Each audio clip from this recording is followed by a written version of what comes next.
You ask Tiger to solve. This deals with linear equations with one unknown. The final result is x equals 32. Let's solve it step by step. Simplify the expression. Expand the parentheses.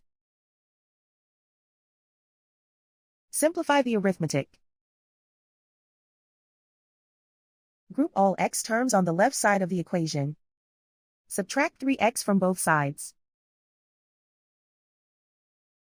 Group like terms. Simplify the arithmetic. Group like terms. Simplify the arithmetic.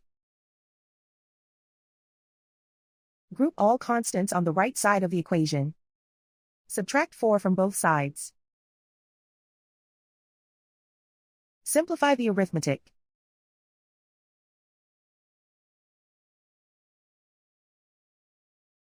And so the final result is x equals 32.